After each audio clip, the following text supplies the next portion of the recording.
Today we're going to read a wonderful old story about the importance of hard work. It's called The Little Red Hen.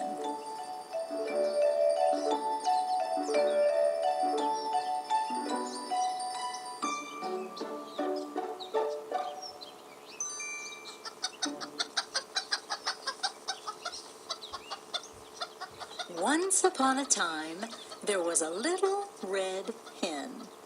Cluck, cluck, cluckety cluck. Cluck, cluck, cluckety cluck. She lived in a small yellow cottage on a pretty green hill with her friends the goose, Honk. the cat, Meow. and the pig. Oink, oink, oink. Excuse me. All day long, the goose sat about the cottage watching television game shows and eating chocolate-covered cherries. Buy a vowel, honk. The cat sipped sweet iced tea on the porch and fanned himself in the warm sun from morning till night. Meow. And the pig? The pig wallowed for hours on end in a juicy puddle of mud at the end of the walk. Oh, my darling, oh, my darling, oh, my darling, piggin' time. The goose, the cat, and the pig never did any work. They left each and every chore for the little red hen to do. And she did. All day long, the little red hen worked very hard to keep the cottage tidy and neat. And she sang while she worked. Home, home on the free range, where the chickens and roosters all play, where seldom is heard a discouraging bird, and the skies are not cloudy all day. One day, as the little red hen was scratching about in the yard, looking for a nice, juicy beetle to eat for supper, she came upon some grains of wheat. And she had an idea. Who will plant this wheat? She asked her friends, the goose, the cat, and the pig. Not I. Said the goose, eating a chocolate-covered cherry. Not I. Said the cat, fanning himself in the sun. Oink, not I. Said the pig, wallowing in the mud. Then I will do it myself. Said the little red hen. And she did. She'll be clucking around the mountain when she comes. She'll be clucking around the mountain when she comes. She'll be clucking around the mountain. She'll be clucking around the mountain. She'll be clucking around the mountain when she comes. One morning, the little red hen saw the wheat she planted had sprouted. Oh, come and see the green wheat growing, she said to her friends, the goose, the cat, and the pig. But the goose simply changed channels on the television. Ooh, as the goose turns, honk. Talking behind my back. The cat purred and rolled over in the sun. Meow. And the pig wallowed deeper in the mud at the end of the walk. Mud, all sorts of mud. Give me some mud, any kind of mud, mud, mud. All summer long, the wheat grew taller and taller. It turned from green to gold until at last it was time for the wheat to be cut. Who will cut the wheat? Honk, not I. Said the goose, eating yet another chocolate-covered cherry. Oh, no, not I. Said the cat, pouring himself another glass of sweet iced tea.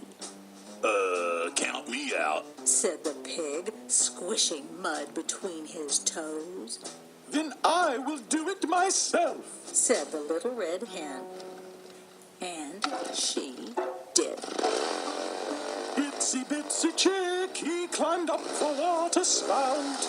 Down came the rain and washed the chickie out. Up came the sun and dried up all the rain. And itsy bitsy chickie climbed up the spout again. When at last the wheat was cut, the little red hen gathered all the golden grains into a large sack to take to the mill to be ground into flour. She asked her friends, the goose, the cat, and the pig, "Who will take this wheat to the mill to be ground into flour?" Honk! Forget about it. Not I. said the goose, changing the television channel to a different game show. "Not I," said the cat, waking from his midday nap in the warm sun. No way, Chicken Lickin'. Said the pig, scrubbing himself thoroughly with muddy mud. "Then I will do it myself," said the little red hen. And she did. "Come and sit by my side if you love me. Do not hasten to bid me adieu. Just remember the Red Rooster Valley and the chicken who loved you so true." The next day, the little red hen returned from the mill with a sack of fresh flour ready to bake into a loaf of bread. She asked her friends, the goose, the cat, and the pig, "Who will help me bake this flour into a lovely loaf of bread?" Honk! Not I. You gotta be kidding. said the goose, eating the last of the chocolate-covered cherries. "Well, certainly not I," said the cat, sipping the last of the sweet iced tea from his glass. I believe I'll take a pass on that. Oink, oink. said the pig, washing his hair with the muddiest mud in the mud puddle. "Then I will do it myself," said the little red hen. And she did. Chicken Noodle went to town riding on a pony, stuck a feather in her cap and called it macaroni. At last the bread was baked, and the little red hen took it from the oven. It was the most beautiful golden brown loaf of bread she had ever seen. The bread's delicious aroma filled the little cottage and spilled out onto the porch and down to the mud puddle at the end of the walk.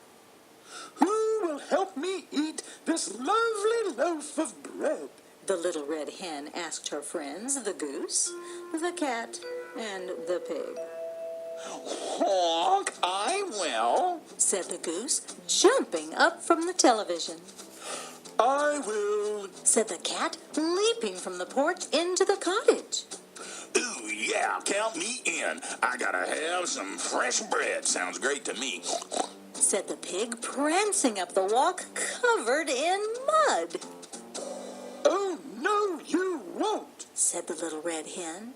"I found the grains of wheat and I planted them myself. I watched the wheat grow, and when it was time, I harvested the wheat myself. I took it to the mill to be ground into flour, and I baked this lovely loaf of bread myself.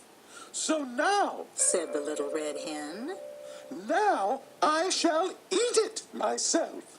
And she